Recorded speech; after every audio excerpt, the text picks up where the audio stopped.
दोस्तों नमस्कार। मैं अभिषेक अग्रवाल आप सबका स्वागत करता हूं आज के इस वीडियो में।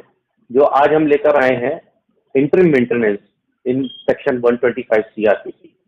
Section 125 CrPC maintenance, interim maintenance जो वाइफ, चिल्ड्रन और पेरेंट्स के लिए फाइल किया जाता है, जिसमें कई बार हम लोग को दिक्कत ये आती है कि इंटरिम मेंटेनेंस में जो झूठे इंटरिम मेंटेनेंस के केस आते हैं उसको कैसे बचाव करें। मेंटेनेंस के साथ फिर भी फाइट होता है, लेकिन इंटरिम मेंटेनेंस में कई बार दिक्कतें आती हैं। तो दोस्तों इसको समझते हैं आज पहले इस केस में है क्या। तो सबसे पहले हम सेक्शन 125 सीआरपीसी की रीडिंग करते हैं। इस रीडिंग में जो इसका सेक्शन 1 है, सेक्शन 125 में सेक्शन 1 वो क्या कहता है? If any person having sufficient means neglects और refuses to maintain his wife, unable to maintain herself, or his legitimate or illegitimate minor child, whether married or not, unable to maintain itself, or his legitimate or illegitimate child not being a married daughter who has attained majority, where such child is by reason of any physical or mental abnormality or injury unable to maintain itself, or his father or mother unable to maintain himself or herself।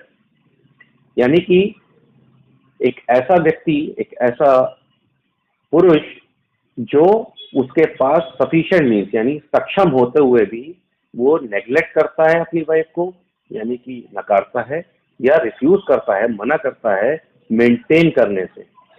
Maintain मतलब उसका भरण पोषण करने से। तो इस wife का जो अपने आप में स्वयं सक्षम नहीं है अपना मेंटेनेंस करने से, या उसके अपने छोटे बच्चों का, माइनर जो एडल्ट नहीं है, माइनर बच्चे जिनकी शादी हुई हो या ना हुई हो, जो अपना खुद का मेंटेनेंस नहीं कर सकते, या उसका ऐसे बच्चे जो उसके इलेजिटिमेट हो, जिनकी even being not being a married daughter, जो मैरिड डॉटर नहीं है लेकिन उन्होंने मेजॉरिटी अटेन कर ली है, लेकिन किसी वजह से उनके फिजिकल या मेंटल कोई अबनॉर्मेलिटी है जिससे कि वो अपना मेंटेनेंस नहीं कर सकते।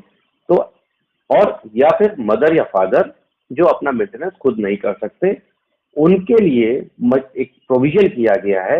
ए magistrate of the first class may upon proof of such neglect or refusal order such person to make a monthly allowance for the maintenance of his wife or such child, father or mother at such monthly rate as such magistrate thinks fit, and to pay the same to such person as the magistrate may from time to time direct, provided that the magistrate may order the father of minor female child referred to in clause B to make such allowance until she attains her majority, if the magistrate is satisfied that the husband of such minor female child, if married, is not possessed of sufficient means। इसमें दोस्तों ये बताया गया है कि magistrate अगर उसके पास कोई प्रूफ आता है कि हस्बैंड, हम वाइफ के केस की बात करते हैं क्योंकि सबसे ज्यादा दिक्कत वाइफ के केस में ही आती है इंटरिम मेंटेनेंस को लेकर। तो वाइफ के केस में अगर हस्बैंड सफिशिएंट मीन्स होते हुए मजिस्ट्रेट के पास अगर प्रूफ आता है कि उसके पास सफिशिएंट मीन्स हैं, वो सक्षम है मेंटेन करने में, भरण पोषण करने में, लेकिन फिर भी वो नेग्लेक्ट करता है, रिफ्यूज करता है, तो मजिस्ट्रेट एक ऑर्डर ऐसा कर सकता है जिसमें कुछ मंथली अलाउंस यानी जो उसका मासिक भरण पोषण की जो किस्त है वो वाइफ को दे। जो भी मजिस्ट्रेट अपने आप में फिट समझता है उतना अमाउंट वो बांध सकता है। एक इसमें प्रोविजन दिया गया इंटरिम मेंटेनेंस का। इंटरिम मेंटेनेंस दोस्तों 2001 में अमेंडमेंट के बाद ऐड किया गया था इंटरिम मेंटेनेंस का प्रोविजन, वो भी मैं थोड़ा सा पढ़ देता हूँ। Provided further that the magistrate may, during the pendency of the proceeding regarding monthly allowances for the maintenance under this subsection, order such person to make a monthly allowance for the interim maintenance of his wife or such child, father or mother, and the expenses of such proceedings which the magistrate considers reasonable। यानी कि magistrate को जो भी reasonable लगता है, जब तक case की पूरी सुनवाई नहीं होती है तब तक के लिए आप उस वाइफ के लिए और बच्चों के लिए या फादर या मदर के लिए एक ऐसा अमाउंट बांध सकता है, so that and pay the same to such person as the magistrate may from time to time direct. और मजिस्ट्रेट टाइम टू टाइम उसको डायरेक्ट कर सकता है हस्बैंड को या फादर मदर के सन को कि वो उनको को मेंटेन करें उस अमाउंट से, मंथली अमाउंट से। ये इंटरम मेंटेनेंस का प्रोविजन है। अब दोस्तों यहाँ 2-3 बातें गौर करने वाली हैं। इसमें हमें रेमेडी क्या है, 2-3 बातें गौर करने वाली। पहली चीज तो जब ये बताया गया, if any person having sufficient means, यहाँ 3 पॉइंट हैं। एक तो सफिशिएंट मीन्स होने चाहिए उसके पास, जिसका प्रूफ देना होगा। दूसरा, वो ही नेग्लेक्ट्स और रिफ्यूजेस टू मेंटेन, यानी वो नेग्लेक्ट कर रहा है या रिफ्यूज कर रहा है, इसका प्रूफ होना चाहिए। और तीसरा, his wife unable to maintain herself, यानी कि वाइफ जो है अपना भरण पोषण खुद करने में सक्षम नहीं है। तो ये 3 पॉइंट इंपॉर्टेंट है दोस्तों। अब इसमें एक आपको मैं एक पॉइंट और बताना चाहता हूं। इसमें एक पॉइंट ये है कि दोस्तों ये जो इंटरम मेंटेनेंस या मेंटेनेंस का प्रोविजन लाया क्यों गया था वाइफ के लिए, चिल्ड्रन के लिए, इसका कारण ये था कि हस्बैंड, लड़की शादी होके हस्बैंड के घर में आती है, वहां पे उसका पूरा भरण पोषण हो, उसकी एक सामाजिक सुरक्षा हो, इसलिए ये मेंटेनेंस का प्रोविजन, ये मेंटेनेंस का सेक्शन 125 सीआरपीसी लाया गया था। ऑफ लेट, यानी कि समय के साथ इसका दुरुपयोग भी होने लगा। अब इसका जब दुरुपयोग होने लगा तो इसमें कुछ जजमेंट्स आए जिसमें एक व्यवस्था दी गई थी। व्यवस्था ये दी गई थी कि ये क्यों किया जाता है। ये एक समरी ट्रायल था। समरी मतलब इसमें लोगों को तुरंत सामाजिक सुरक्षा देने के लिए, किसी को सजा नहीं देनी है इसमें, लेकिन ये एक सोशल इक्वालिटी लाने के लिए एक प्रोविजन किया गया था जिससे वाइफ का मेंटेनेंस हो सके, जो डेस्टिट्यूशन ना हो। तो एक वर्ड आया डेस्टिट्यूशन और वेग्रेंसी, इसको मार्क करके रखिए दोस्तों, ये बहुत इंपॉर्टेंट वर्ड है। अब आता है मेंटेनेंस का जो प्रोविजन आता है। मेंटेनेंस के प्रोविजन में सबसे बड़ी चीज क्या है, हमने देखा 3 पॉइंट है। पहला, उसके पास सफिशिएंट मीन्स होने चाहिए। दूसरा, प्रूफ आना चाहिए कि वाइफ अनेबल टू मेंटेन हो। और तीसरा प्रूफ आना चाहिए हस्बैंड ने नेग्लेक्ट और रिफ्यूज किया हो। तो ज्यादातर शिकायतें जो आती हैं इंटरम की या मेंटेनेंस की सीआरपीसी 125 में एप्लीकेशंस आती हैं वाइफ की तरफ से, उसमें अक्सर इन्हीं तीनों बातों का जिक्र होता है एफिडेविट के ऊपर कि मेरे पति ने मुझे भरण पोषण देने से मना कर दिया, मुझे मारा पीटा, उसके पास फला फला इतनी सैलरी होती है या उसने कमाई है और उसने मना कर दिया, मुझे मारपीट करके घर से निकाल दिया और मुझे मेंटेन नहीं कर रहा है। और इसका प्रूफ की बात आती है कि इसको प्रूफ करना है। अब मजिस्ट्रेट के पास ये सारी चीजें जाती हैं, एक एफिडेविट जाता है और कई बार देखा गया है मजिस्ट्रेट बिना इसकी जांच पड़ताल के सीधे सीधे मेंटेनेंस बांधता है, इंटरम मेंटेनेंस बांध देता है। अब इंटरम मेंटेनेंस में प्ली क्या लेता है वो कि जब तक मुकदमा चल रहा है तब तक उसको सर्वाइव करना है। वो देखते हैं, एप्लीकेशन देखी, एप्लीकेशन आए या ना आए इंटरम मेंटेनेंस की, इंटरम मेंटेनेंस बांध दिया जाता है। और देखा गया है दोस्तों, जैसे ही इंटरम मेंटेनेंस वाइफ का बनता है वो केस की प्रोसीडिंग स्लो जाती है, सालों साल चलता है।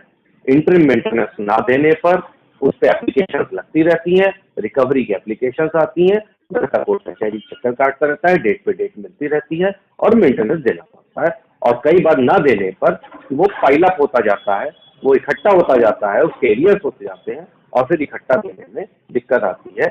लड़का कई बार एप्लीकेशन लगाता है कि ये गलत है, ये झूठ है, ये सब लगाने के बाद भी कोई रिलीफ नहीं मिलती। तो दोस्तों इसमें रिलीफ पाने के लिए हमको किन पॉइंट्स पर गौर करना पड़ेगा।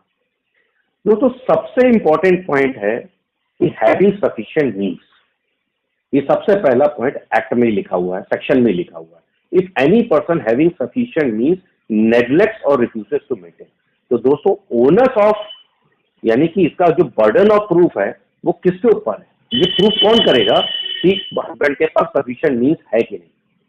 तो वो प्रूफ करने का काम जो होता है वो वाइफ का ही, कंप्लेनेंट का ही होता है, यानी कि वाइफ का होता है। उसको ये प्रूव करना पड़ेगा हस्बैंड के पास सफिशिएंट मीन्स है। दूसरा कि वाइफ जो उसने, हस्बैंड ने उसको नेग्लेक्ट किया है या रिफ्यूज किया, इसका भी बर्डन ऑफ प्रूफ वाइफ के ऊपर ही होना चाहिए। जबकि मजिस्ट्रेट वगैरह क्या करते हैं, मजिस्ट्रेट जनरली इसको हस्बैंड के ऊपर डालते हैं कि तुमने मारा पीटा, ये लिख के आ रही है, एफिडेविट दिया। एफिडेविट कोई प्रूफ नहीं होता दोस्तों, पहली चीज तो आप ये समझ लीजिए, जब तक कि वो उसको क्रॉस एग्जामिन ना कर लिया जाए, उसके साथ या तो कोई सपोर्टिव डॉक्यूमेंट वाइफ ने दिए हुए हैं। और तीसरा जो सबसे इंपॉर्टेंट है दोस्तों, जिस पे हमको बात करनी चाहिए, और वो है कि wife unable to maintain herself. Wife अपना भरण पोषण स्वयं करने में सक्षम नहीं है, तभी मेंटेनेंस उसका बनता है या इंटरिम मेंटेनेंस बनता है। ये एक्ट में ही लिखा हुआ, ये सेक्शन में लिखा हुआ दोस्तों। और सबसे कम बात इसी की होती है कि अनेबल टू मेंटेन कैसे, इसके ऊपर सबसे ज्यादा डिस्कशन होती है। तो दोस्तों जब भी आप अपना ऑब्जेक्शन बनाएं इंटरिम मेंटेनेंस के ऊपर, कभी भी ऑब्जेक्शन जब फाइल करें, तो सबसे ज्यादा जोर इसी पॉइंट पे देना चाहिए कि वाइफ अनेबल कैसे है। अब दोस्तों अनेबल टू मेंटेन जो कोर्ट की नजर में है, वो कोर्ट की नजर में जनरली ये होता है, मजिस्ट्रेट कहता है तुमने शादी की है, वाइफ हाउस वाइफ है, वो लिख के आ रही है, तो वो अनेबल टू मेंटेन है। क्या दोस्तों आप इस बात से सहमत हैं? मैं तो सहमत नहीं। मेरी सहमति इसलिए नहीं है क्योंकि वाइफ जब शादी होके आई है तो कहती है मैं पढ़ी लिखी हूँ। तो पढ़ा लिखा होना अपने आप में ये प्रूफ करता है, या ग्रेजुएट है या इंटर पास है या हाई स्कूल पास है, कुछ भी अगर पढ़ी लिखी है तो पढ़ा लिखा होना अभी अपने आप में ये प्रूफ करता है, ये एक टेस्टिमोनियल है, एक एक अपने आप में एक गहरा पॉइंट है, ये जो बताता है कि वाइफ अपना मेंटेनेंस खुद कर सकती है क्योंकि वो पढ़ी लिखी है, वो अपनी पढ़ाई लिखाई का यूज कर सकती है। अब आती है बात, अगर वाइफ के पास सफिशिएंट मीन्स नहीं है, हस्बैंड के पास सफिशिएंट मीन्स नहीं है, तो मजिस्ट्रेट वगैरह ये कहते हैं कि एक भिखारी भी हो, आप चाहे भीख मांगो, आपको मेंटेन करना पड़ेगा। चलिए मान लिया शादी करके आइए, आपको मेंटेन करना है, आपके पास सफिशिएंट मीन्स नहीं है, आप नौकरी कर रहे हैं, आप मेहनत मजदूरी करिए, भीख मांगे, कुछ भी करें, आप उसको मेंटेन करेंगे। लेकिन अगर वाइफ अपना अनेबल नहीं है मेंटेनेंस कर सकने में, तो दोस्तों इस बात को हमें उठाना हमारा लाजमी है। और जनरली जब कोर्ट के अंदर जनरली जो ट्रेंड है, जो लॉयर्स भी करते हैं, जो काउंसल्स करते हैं, वो इस बात पे जोर बिल्कुल भी नहीं देते कि वाइफ अनेबल टू मेंटेन कैसे। आपको देना है दोस्तों, ये हमारी रेमेडी है। क्यों देना है? जो इंटरिम मेंटेनेंस का प्रोविजन है और ये सेटल्ड प्रिंसिपल है, एक समरी ट्रायल है, इसका ये इसलिए दिया जाता है कि जिससे मेंटेनेंस का जब फाइनल रिजल्ट आए, फाइनल जजमेंट आए, उस समय तक वाइफ सरवाइव कर सके। अगर वो केस जीतती है, मेंटेनेंस जीतती है, उसकी बात सच निकलती है, तो उसका उस समय तक वो सरवाइव कर सके उस मुकदमे के दौरान। मुकदमा कब तक चलेगा कोई नहीं जानता, 2 साल, 4 साल, 5 साल, 10 साल, कितना लंबा चलेगा ना जजेस बताते हैं, मैजिस्ट्रेट बताते हैं, और ना ही कोई और बता सकता है इस चीज को। इसलिए इसमें जरूरी है कि वाइफ सरवाइव करे। अब सरवाइव करे तो तब तक उसका ना तो डेस्टिट्यूशन हो ना वेग्रेंसी हो। दोस्तों ये बहुत इंपॉर्टेंट पॉइंट है, डेस्टिट्यूशन और वेग्रेंसी, यानी कि ना तो उसकी खाना बदोशी हो और ना ही वो डेस्टिट्यूट हो कि मतलब उसको दर दर की ठोकरें खाने के लिए छोड़ दिया गया है, या उसको भिक्षावृत्ति में जाने के लिए छोड़ दिया गया, उसको भिक्षावृत्ति में जाने के लिए छोड़ दिया गया।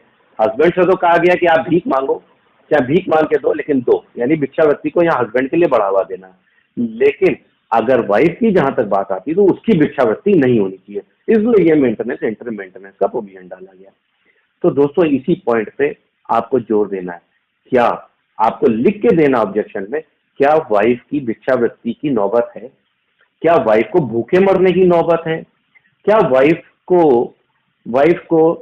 का कोई खाना बदोशी है, या वाइफ को कोई ऐसी मेडिकल डिफॉर्मिटी हुई है जिसकी वजह से वो कोई काम नहीं कर सकती? अगर हुई है तो वाइफ को उसका प्रूफ देना है और आपको ये लिखना पड़ेगा।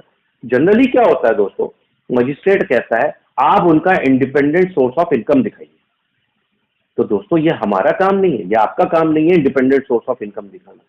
ये बर्डन ऑफ प्रूफ, आप जब भी आपसे इस तरह का सवाल हो आप सीधे से कहिए, आप मजिस्ट्रेट को बोलिए कि बर्डन ऑफ प्रूफ उनके ऊपर है, वो बताएं कि वो अपने आप को अनेबल समझती हैं तो किस वजह से समझती हैं, अनेबल टू मेंटेन कैसे हैं, वो किस तरीके से अनेबल टू मेंटेन। ये बहुत वेग टर्म, केवल नौकरी ना करना काम ना करना या कोई इनकम ना होना इस बात का प्रूफ नहीं होता कि वो अनेबल टू मेंटेन है। अनेबल टू मेंटेन हो सकता है उनको कोई मेडिकल डिफॉर्मिटी हो सकता है उनको कोई ऐसी बीमारी हो जिसकी वजह से कोई उनको शारीरिक अपंगता हो, या उनको जिसकी वजह से वो काम नहीं कर सकती हो, जिसकी कोई ऐसी बीमारी हो जो इलाज बीमारी हो। कुछ ऐसा हो सकता है जिसकी वजह से उनको अगर कोई काम करेंगे तो उनको लोन लेना पड़ सकता है कहीं से, और वो लोन चुकाने की स्थिति में ना हो, या उनको कुछ उनके उनके पास कोई उनके सर पे छत ना हो जहाँ पे वो रहने का ठिकाना ना हो, उनको खाने पीने की नौबत, खाने पीने से भी वो मोहताज हो कि वो खाना पीना नहीं अपना कर सकते। तो ऐसी क्या कंडीशंस हैं कि वो अनेबल टू मेंटेन है, ये सारी कंडीशंस उसमें आती हैं। और दोस्तों सुप्रीम कोर्ट ने भी इसमें कहा है कि वेग्रेंसी और डेस्टिट्यूशन से वाइफ को, मदर फादर को और छोटे बच्चों को, माइनर चिल्ड्रन को बचाने के लिए इंटरम मेंटेनेंस का प्रोविजन जरूरी है। और मजिस्ट्रेट अगर फिट लगता है और उसके पास सफिशिएंट रीजंस हैं तो मजिस्ट्रेट रीजन देते हुए उसको बताएगा और उसके बाद ही मेंटेनेंस बांधेगा दोस्तों। तो सबसे बड़ा रीजन ये है कि आप अनेबिलिटी प्रूफ कराइए उनसे कि किस तरीके से अनेबल है, और इसी पॉइंट पर लगे रहिए दोस्तों। वो माने या ना माने, हो सकता है वो ना माने, तो वो इसलिए नहीं मानते हैं क्योंकि वो उनको एक प्रोविजन बना है तो महिलाओं को रिलीफ देनी है, कंप्लेनेंट को रिलीफ देनी है।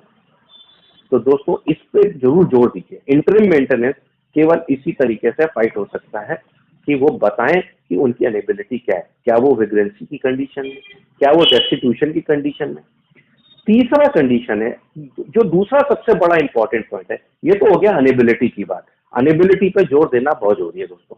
दूसरा सबसे बड़ा जो पॉइंट है, सबसे बड़ी बात है कि उसने नेग्लेक्ट या रिफ्यूज किया हस्बैंड ने आपको मेंटेन करने से, ये बात भी प्रूव करनी है दोस्तों।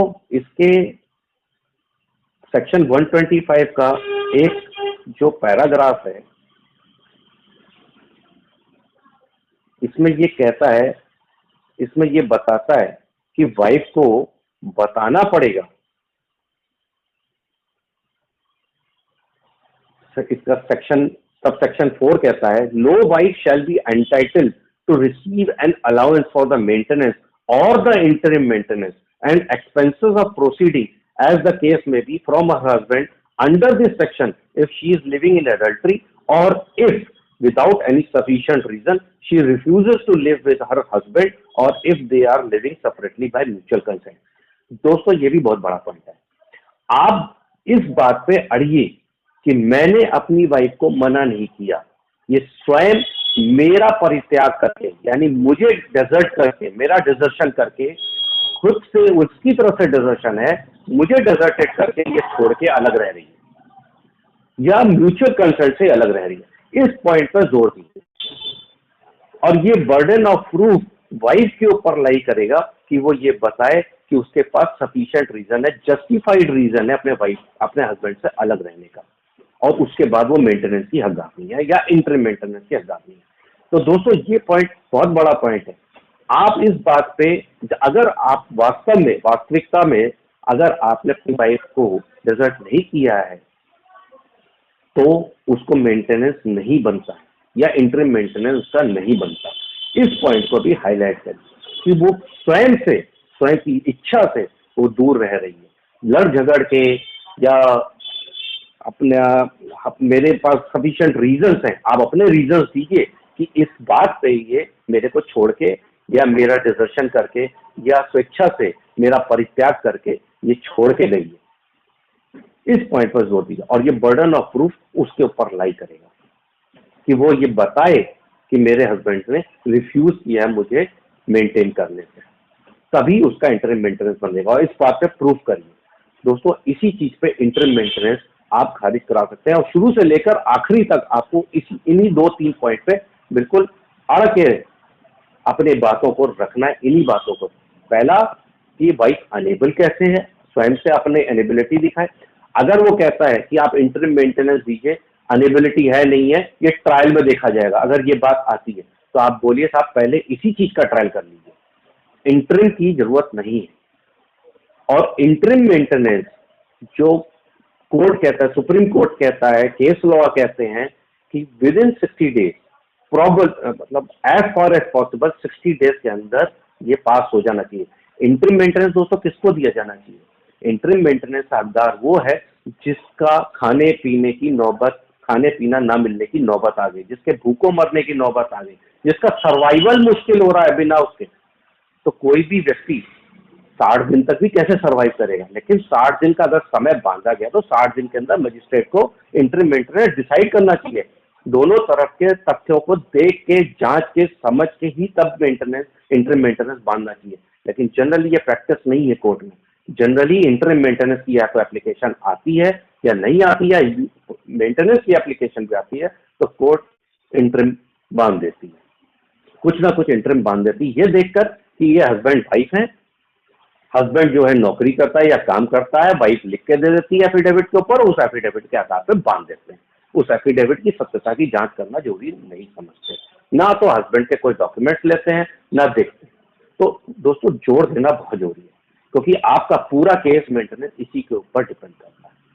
तो दोस्तों ये था आज 125 सीआरपीसी में हम इंटरिम मेंटेनेंस कैसे फाइट करें, इसके ऊपर जोड़ दीजिए। और बच्चों का मेंटेनेंस बनता है जो माइनर चाइल्ड है। दोस्तों बच्चों के मेंटेनेंस को कभी भी आप जो है इग्नोर ना करें। अगर बच्चे आपके हैं, वो आप उनके नेचुरल गार्जियन हैं, लीगल पेरेंट हैं आप, तो आप उनको जरूर दीजिए। बच्चों का मेंटेनेंस कभी भी डिनाई ना करिए, क्योंकि डिस्प्यूट हस्बैंड वाइफ में है, डिस्प्यूट बच्चों में नहीं, बच्चों का पिता से नहीं।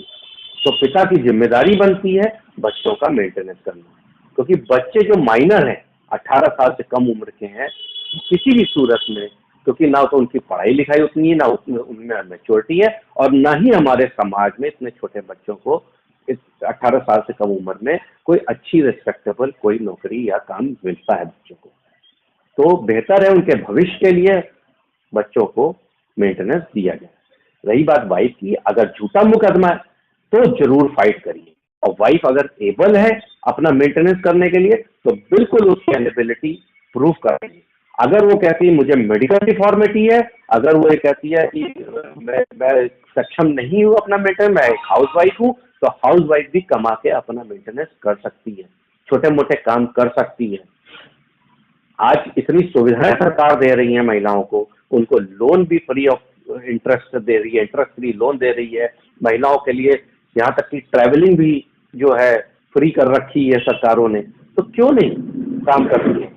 तो इस बात पे जोर दीजिए, इस बात पे जोर दीजिए। कहीं पे भी एप्लीकेशन लगानी है, आपको हाई कोर्ट पे जाना है, सुप्रीम कोर्ट में जाना है, आप बिल्कुल जाइए, इस बात का लगाइए कि मेरी वाइफ अपना मेंटेनेंस खुद कर सकती है। उसने अपने कहीं ना कहीं अपने, अगर उसने अपने एफिडेविट में, अपनी एप्लीकेशन में कहीं भी लिखा है कि मेरे माता पिता अपनी पेंशन से मेरी देखभाल कर रहे हैं, तो ये भी एक बहुत बड़ा पॉइंट है कि वो अनेबल नहीं है। इसलिए नहीं है क्योंकि उसके माता पिता उसको रख रहे हैं अपने यहाँ, और इसलिए रख रहे हैं, और रखने के बाद उसका ना तो डेस्टिट्यूशन है, ना उसकी खाना बदोशी है, ना उसकी वेगरेंसी है। तो दोस्तों ये बहुत बड़ी बात होती है, इस वजह से उसको वो इंटरिम मेंटेनेंस की हकदारनी नहीं।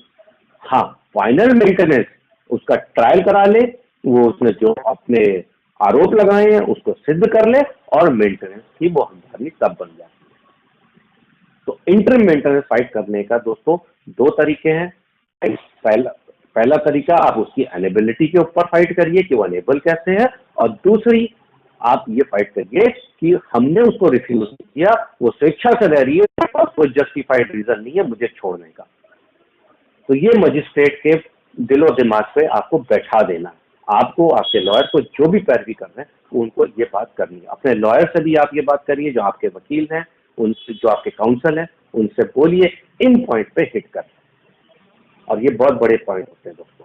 मैंने भी अपना मेंटेनेंस अपना जो खारिज कराया इसी बात पे कराया कि कहीं ना कहीं ये आया कि वो स्वेच्छा से अपने घर पे रह रही। दोस्तों मैं इस बात को, जो अपना एक्सपीरियंस को आपके साथ शेयर कर रहा हूँ। तो दोस्तों उम्मीद है आपको आज का ये वीडियो पसंद आया होगा। अगर आपको पसंद आया तो दोस्तों आपसे हमारी गुजारिश है कि इसको ज़्यादा से ज़्यादा लाइक करें, इसको ज़्यादा से ज़्यादा शेयर करें, और हमारे इस चैनल को सब्सक्राइब भी करें। तो दोस्तों आगे बढ़ाइए। बहुत से लोग हैं जो इंटरिम मेंटेनेंस से दुखी हैं, उनकी हेल्प करें। बहुत बहुत धन्यवाद। नमस्कार।